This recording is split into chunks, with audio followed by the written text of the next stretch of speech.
We are navigating a messy cultural transition in 2026. The actual mechanics of systemic transformation aren't happening on massive geopolitical stages right now. They are quietly underway inside local communities and living rooms. For most of recorded history, human societies have defaulted to domination systems. These are models built on top-down power, strict obedience, the active suppression of emotion, and fear. These systems function as internal psychological frameworks that dictate how we process reality and interact with one another. This cyclical flowchart maps how systemic trauma survives. External hierarchical power directly shapes early childhood conditioning through punishment and emotional suppression. The child grows up and instinctively recreates those exact hierarchies to survive, which feeds right back into the external power structure. A toxic societal system that has been integrated into our nervous systems through decades of conditioning cannot be addressed through legislation alone. This scale illustrates Riane Eisler's framework. Human societies exist on a continuous spectrum.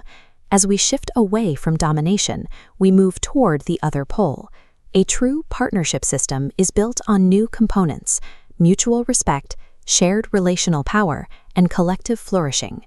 Political laws generally fail to build partnership cultures because the structure of the family serves as the primary blueprint for how a culture understands power.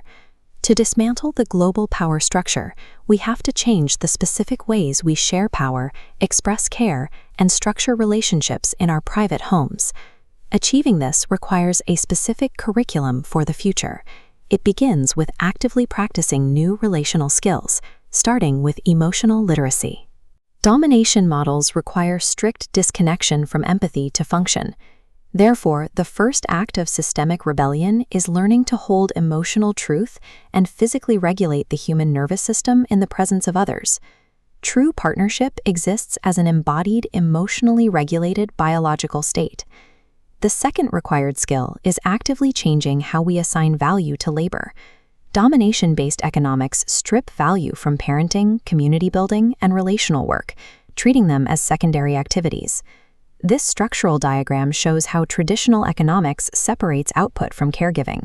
But when we adjust the model to reflect reality, we see that caregiving is the foundational base supporting all other economic activity.